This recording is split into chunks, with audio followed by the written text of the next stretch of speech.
Hey, this is Simeon from PraiseTracks.com, and in my first video on Heavyocity's latest piano library, Ascend, sort of went kind of crazy, but I took some time to read the manual, and so let's do a little deep dive into Ascend and see what we can find out.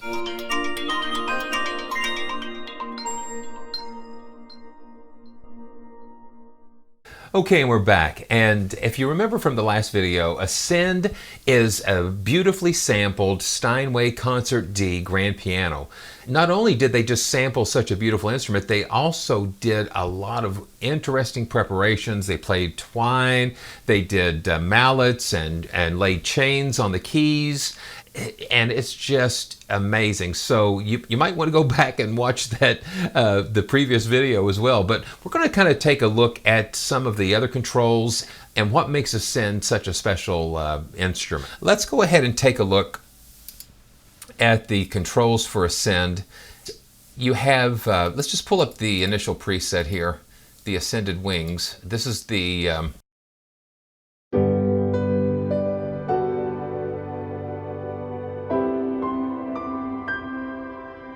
yeah, I mean, just the air and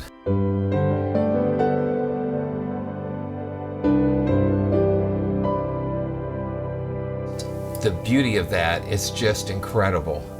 And so we're going to go back and we're going to just go to the core Concert D so I can kind of show you some of these controls here. I love the way they've laid the interface out. It's very clear and simple. You have a general settings page where the centerpiece is the Ascend mixer, where you can have up to 3 different types of pianos from the sources, and that's where we're going to find right there. So here is where you adjust the pedal up sounds, the mechanical noises, that kind of thing, pedal down noises that lifts the dampers off the strings. You can hear that release there. And then the key presses, when you actually press a key, it shows, it gives you that feel of the action moving around, the mechanics. You hear the escapes. And then here you have the velocity curve, so you can actually tailor the feel of your controller. My SL880, it kind of likes to have a curve that's kind of shaped that way for some reason.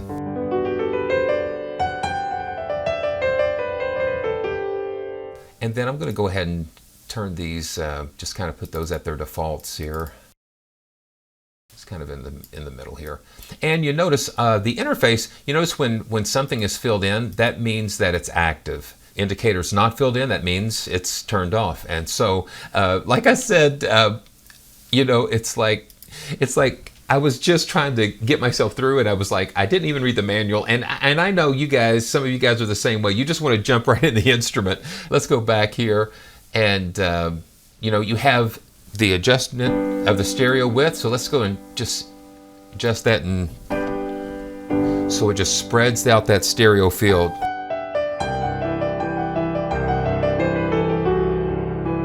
Pull it back in. Now listen to a mono signal, so we can go from mono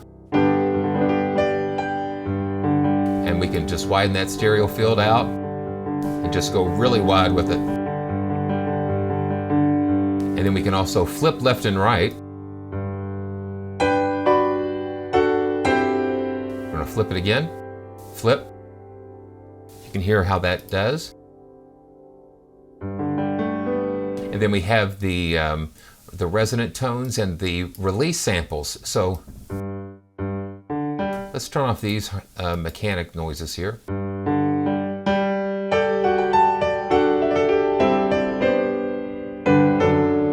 then the release samples. Yeah, you can hear it. Now the resonance, that's like the inner piano resonance that we can adjust. Now, I'll turn it all the way off here. And let's bring it up. And you can hear how it affects the piano's strings, exciting other strings. Okay, and then the release samples. And what release samples do, is I love it because it gives it just lets the piano speak more. It's like it's just not a cutoff. It just lets that piano speak, which is really cool. And let's go to source. Now this is where it gets interesting because we have 4, 8, 12. We have 16 different sources. And so this is the full mix of the piano here. You have a close mic'd version, and we should be doing a little better because I put this on my SSD as well. And that's what I would recommend, is having this library on an SSD.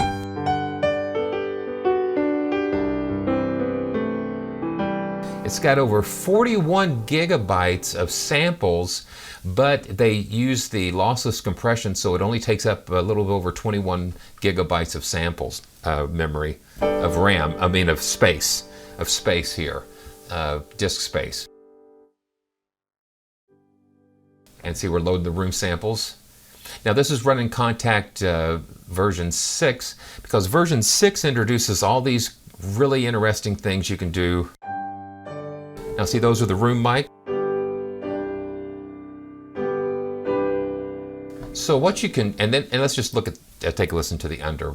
Now these are mics that are underneath the piano. But what's cool is, let's do this. So let's take a close mic and see, we can choose which slot on the mixer that we're going to do, that we're going to use. So let's put the close mic in one, let's put the room mic in 2. Yeah, so we're going to turn this one on. Let's turn it on. Okay, right here, boom, there we go. So you see it loaded the samples in. It took me just a little while to get used to the interface, but once you get used to it, it's just beautiful. So number 3, let's put the under piano mic, and we're going to turn this on here. Boom, there we go, and the samples are loaded in. Now you notice that the mixer, let's close that, is right here favoring the close mic.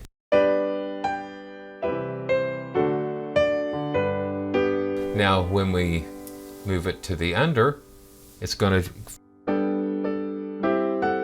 it's a 2D mixer that has three sources that we can blend between. Now the room mic.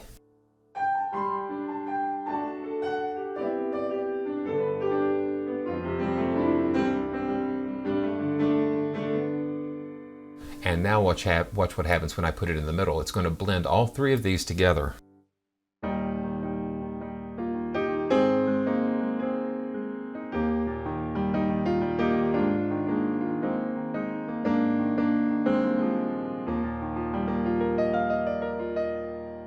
Yeah, so that's pretty powerful right there.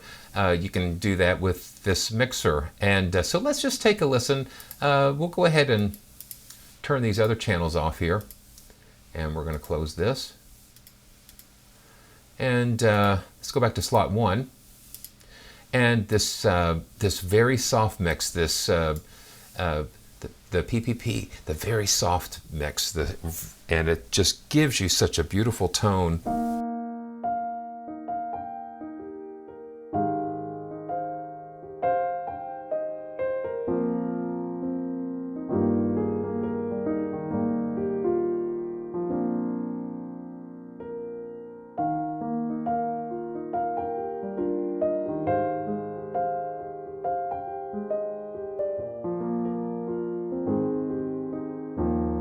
And no effects, other than these are just yeah, this is just how beautiful this piano has been sampled. So you notice we've got some effects. Yeah, got a little hall there, but that's it. Let's go back to the sources here. And you've got a close, and then the room. Just gives you some of that ambience, and then an under. Just want to show you these because it doesn't matter what kind of fancy bells and whistles that a sample library has. It is it's the quality of how they sampled it in the beginning. That's really, I think, what makes the difference. If your source material is not sampled well, it doesn't matter what effects you put them through. You're not gonna have the same effect.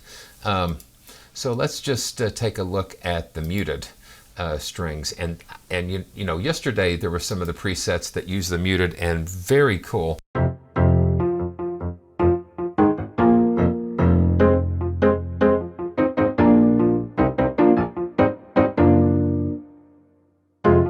It almost sounds like a CP80. Because the strings are actually muted with like rubber stoppers, and that's what that CP80 had. The hammers were like little rubber mallet. It just kind of yeah, and so they use this with metal spoons. Now this is kind of cool. They actually sampled the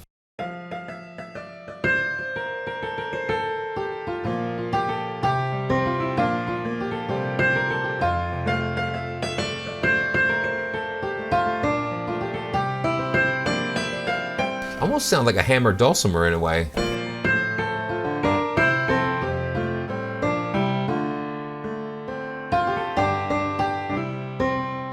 Yeah, very cool.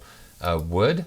So these are like wooden sticks that they're striking the strings with.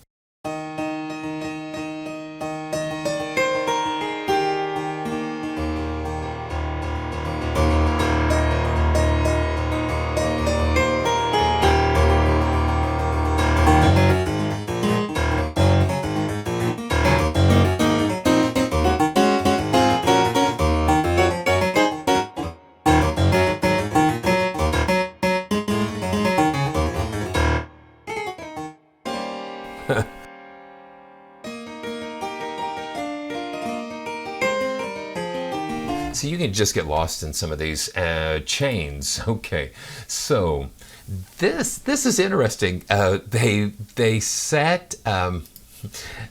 took piano and they put chains on top of the strings. So it's just like, you know that sometimes you'll drop a pencil or something in there and you'll hear it rattling around, but they just took some chains and dropped it in there. So let's take a listen to what that sounds like.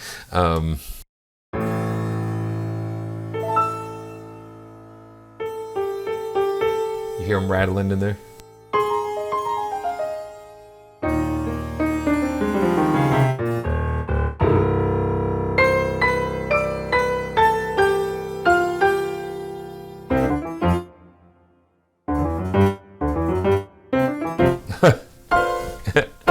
Yeah, just really cool. Okay, so now let's just move on to the sustain category. So this is the brush, and so they took brushes and just planed the strings with these brushes, just to create these really cool.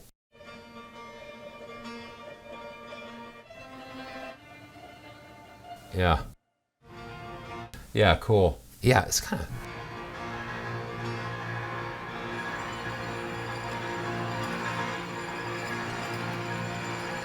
And then twine, where they've taken like pieces of twine in between the strings and just kind of moving it in and out. I know you've probably seen that in some of the trailers and some of their promotional videos. So the twine,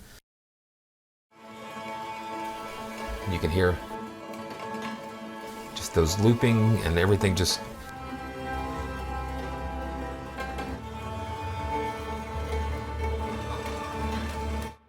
And the EBow. Now the EBow is really a cool thing because One of my first memories of an EBow was a fabulous guitarist I played with when I was younger, and fabulous. I mean, and he had this with a 9-volt battery, and he held it over the strings, and it just was beautiful. So it's just like an electromagnet that just causes that string to get excited.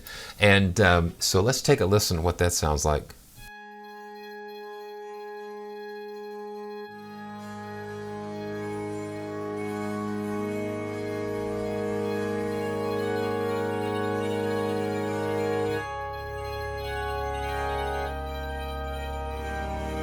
Ah, very cool. And harmonics, and so let's take a listen. Yeah, just some very wild.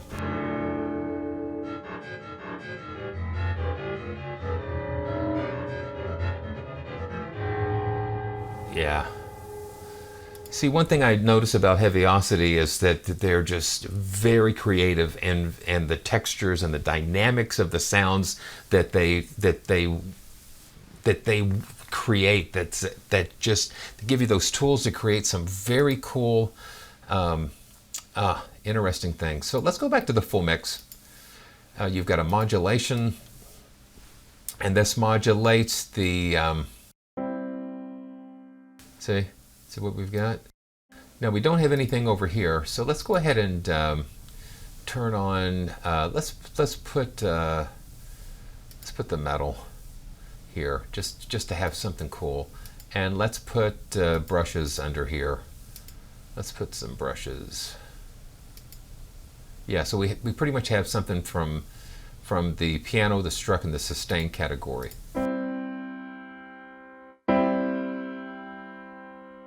Okay, so let's go back to modulate, and then the amount. Yeah, you hear that?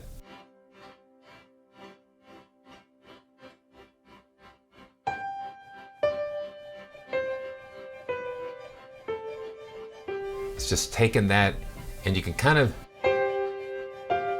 see that little animation, and it shows you where those destinations are going and how it's. Okay, so you've got like half notes and 16th notes, 8th notes, so you can sync it. Let's do a quarter notes.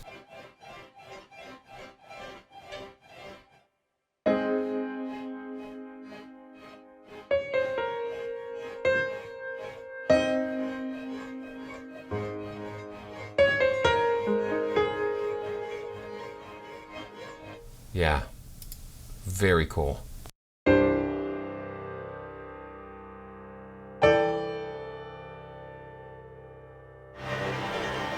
Oh, wow. Yeah, you see how, yeah, you just go, you can just go crazy with stuff like this.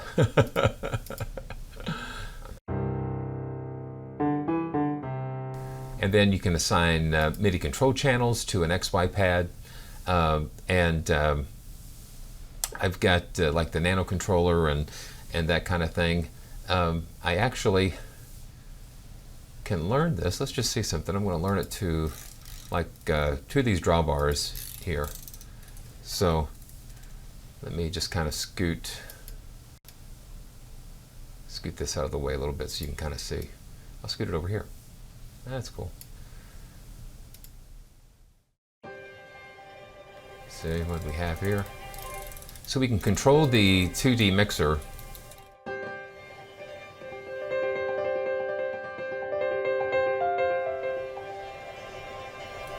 with the MIDI controller. So I can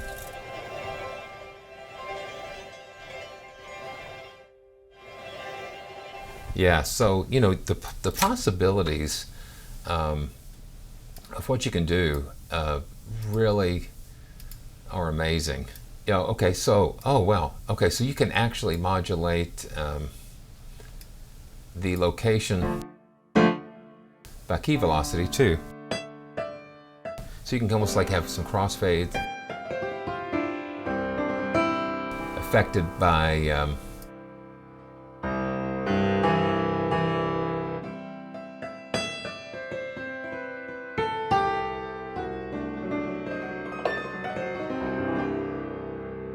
Yeah, it's just crazy. And then you can actually do the same thing with the random. You can set the amount of scatter and then how far things are gonna. Let's see. I wonder. Yeah. So you hit. Yeah, you hold down Control, and then that will put that back at 0. Okay. So arpeggiate. Yeah. So this is pretty much just a basic arpeggiator here.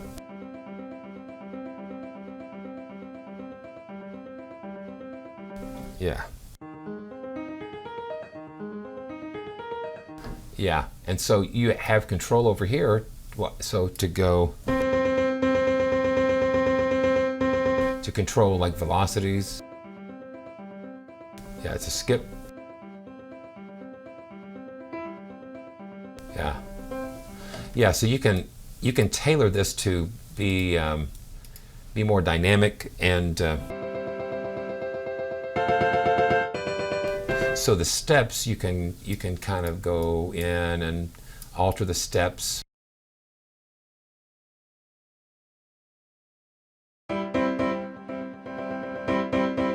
To make it more rhythmic, like a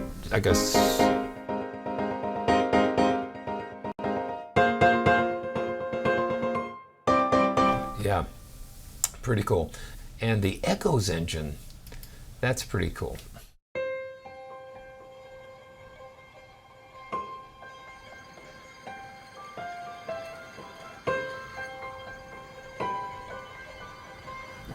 It's just generating these really cool. Now, generate is actually something that it's kind of listening to what you play. Complexity, and you look at the graphic in the middle, and you can hear and you can see at the in the Ascend mixer.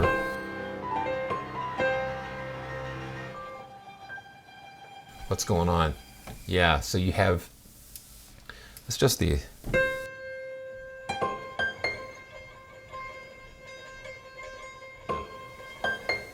so the amount just mixes in the amount of the echo effect that you're going to hear.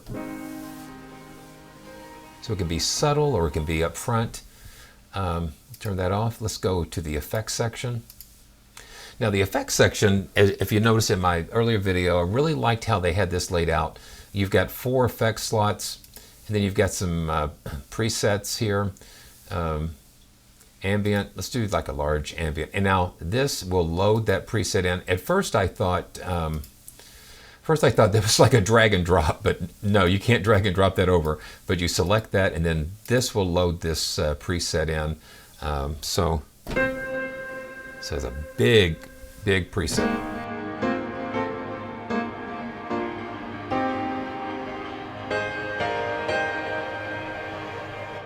And you have adjustments when you click on each individual effect, and they're highlighted with that border. You'll know that that's active.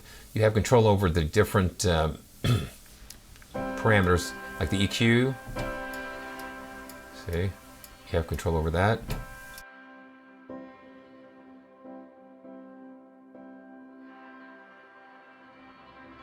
Yeah. And then the diffusion delay is very cool. It's like a delay, but it's like it's almost like an infinite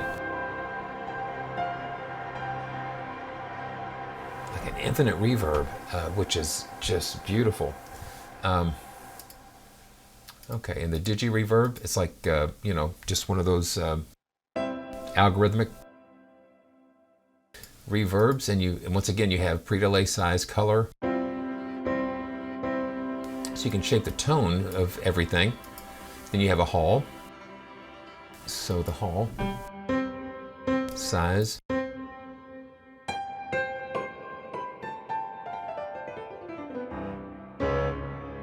which is great, and you have like a saturation. Let's just go and drag that over there. Yeah, so you can just get a like a, you know, just a really gritty sound. Filter, you can do some really cool.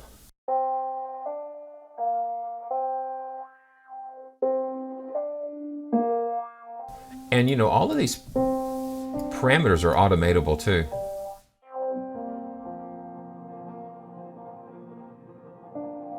So can you imagine some of the crazy things that you could do? So aged.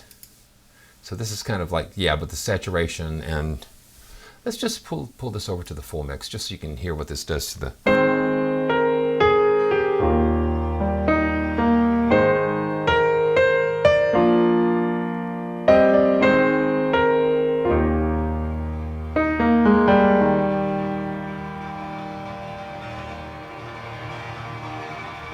Yeah.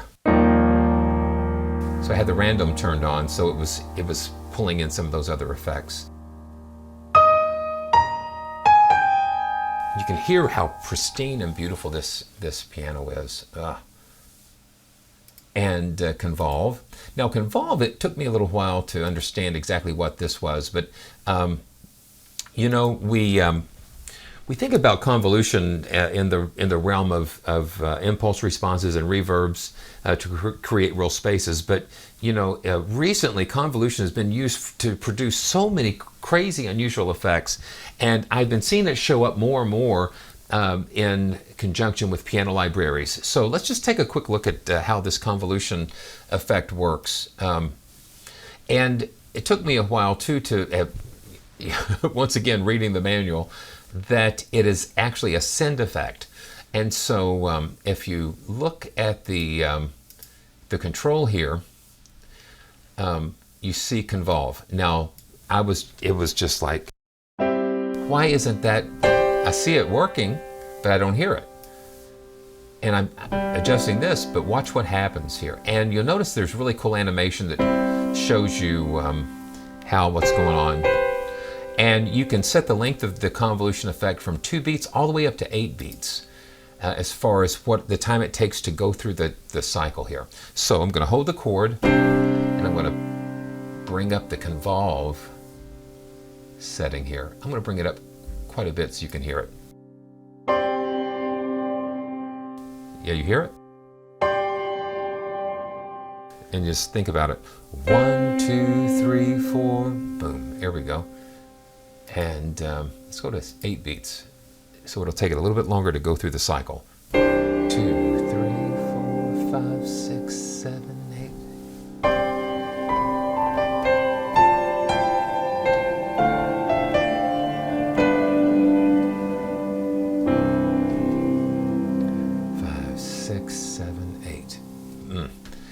And it's almost like so much more than just a reverb. Icecapade. Ooh, let's check that out. And again, you don't drag and drop. You click this and it will load that convolution. And you notice the impulse response waveform graphic changes.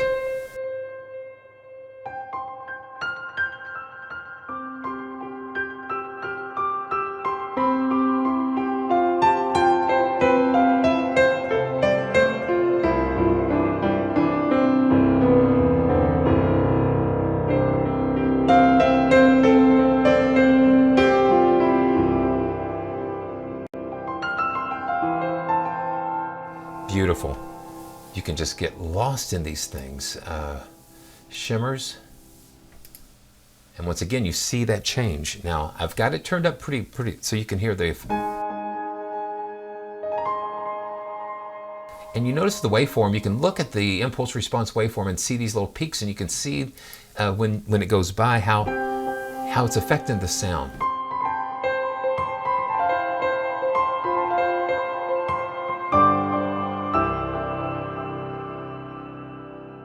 This ambience here, you can modulate this thing.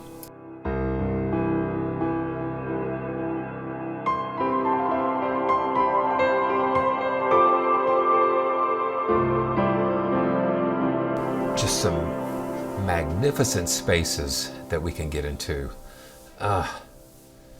Oh, and you have a gate. You have a gate.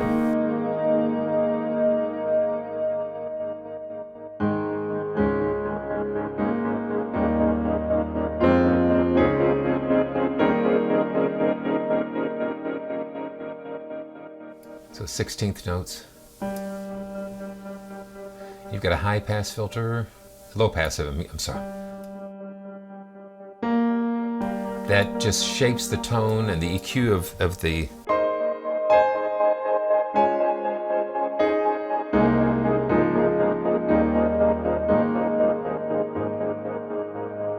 and you can dial it down, very subtle, make some very subtle things.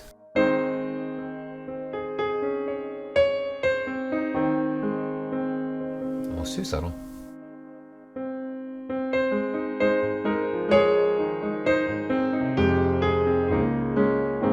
And so let's send here, adjust the mix for this whole convolution.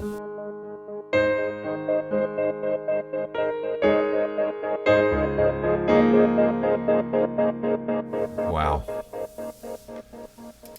Wow. I'm telling you, I say wow a lot with some of these things because they're just so beautiful and amazing. So, well, I tell you what, let's just go back through some of these presets before I let you go. Lightly brushed echoes. Yeah.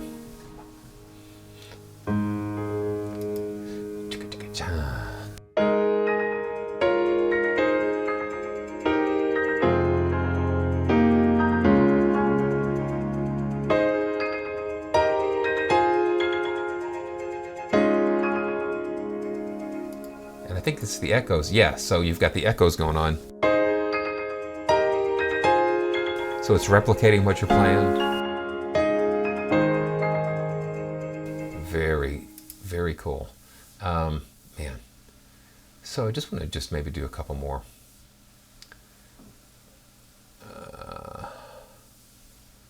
Sustained depths. Now this has got pad and yeah.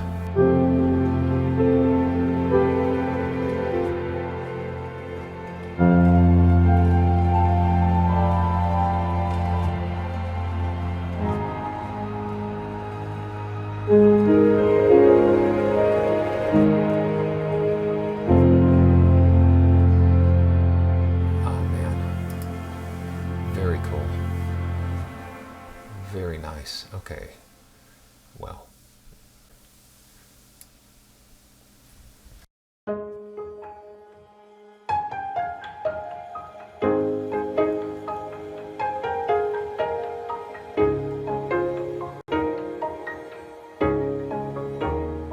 Muted cascade.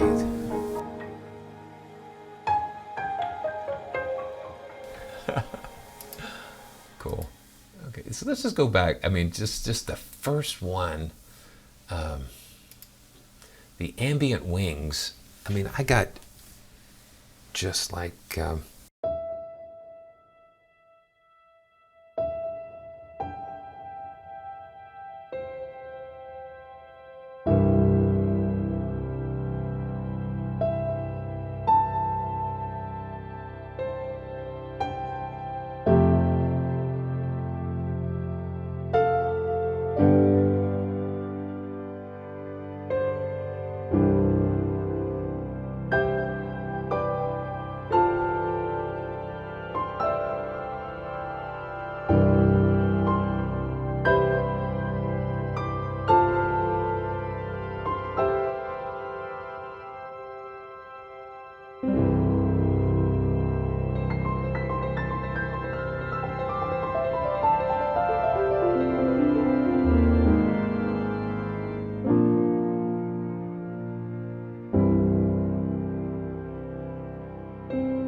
That's pretty beautiful. So, well, I hope you enjoyed taking a little deep dive into the actual under the hood settings of Ascend by Heavyocity. Go check it out. They've got just a lot of amazing sample libraries, and I hope Ascend isn't the last one that I'm going to be able to experience. So thanks for watching, and if you've enjoyed what you're watching and hearing, and if you enjoy what you're seeing, go ahead and subscribe, share, and thanks for all the comments. It really is encouraging for me to know that you're enjoying what we're doing here, and have a great day, and we look forward to seeing you soon.